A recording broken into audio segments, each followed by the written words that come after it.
बोलिए सत्यनारायण भगवान की जय। श्री सत्यनारायण भगवान की कथा प्रारंभ। सुनिए ये कथा।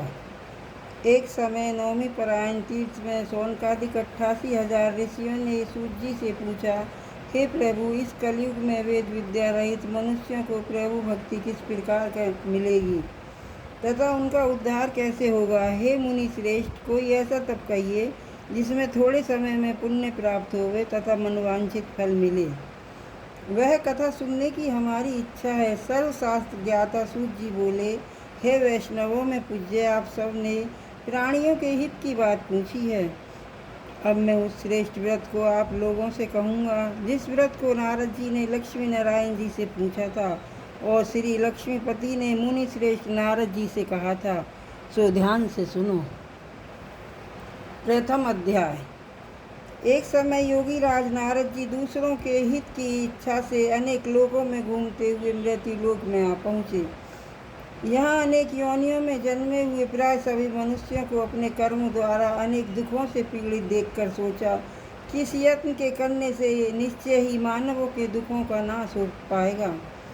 ऐसा मन में सोचकर विष्णु लोक को गए। वहाँ श्वेत वर्ण और 4 भुजाओं वाले देवों के ईश नारायण का, जिनके हाथों में शंख चक्र गदा और पद्म थे तथा वरमाला पहने हुए थे, देखकर स्तुति करने लगे। हे भगवान, आप अत्यंत शक्ति से संपन्न हैं। मन तथा वाणी भी आपको नहीं पा सकती। आपका आदि मध्य नहीं है। निर्गुण स्वरूप सृष्टि के कारण भक्तों के दुखों को नष्ट करने वाले हो। आपको मेरा नमस्कार है। नारद जी से इस प्रकार की स्तुति सुनकर विष्णु भगवान बोले, हे मुनि श्रेष्ठ, आपके मन में क्या है? आपका किस काम के लिए आगमन हुआ है? निसंकोच कहो।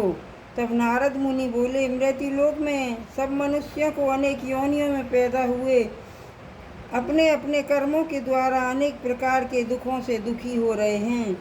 हे नाथ, मुझ पर दया रखते हो तो बताइए, उन मनुष्यों के सब दुख थोड़े से ही प्रयत्न कैसे दूर हो सकते हैं?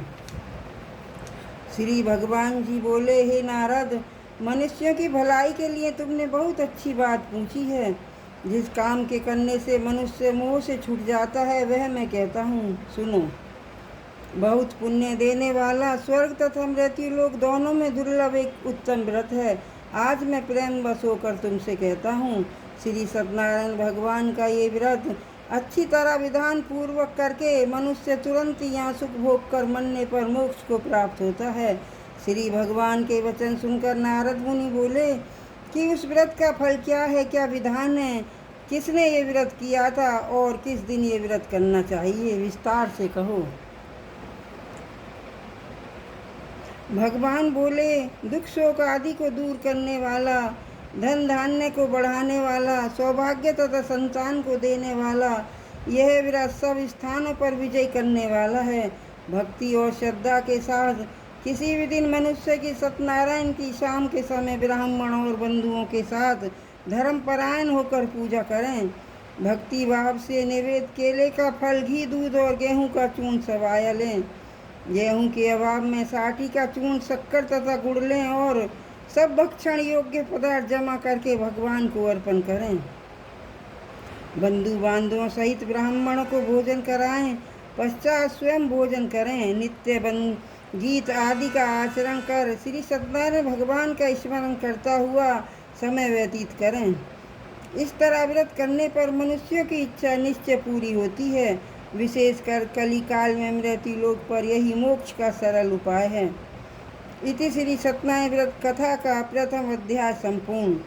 श्रीमन्नारायण नारायण नारायण, भजमन नारायण नारायण नारायण, श्रीमन्नारायण नारायण नारायण, लक्ष्मी नारायण नारायण नारायण, भजमन नारायण नारायण नारायण। बोलिए सत्यनारायण भगवान की जय।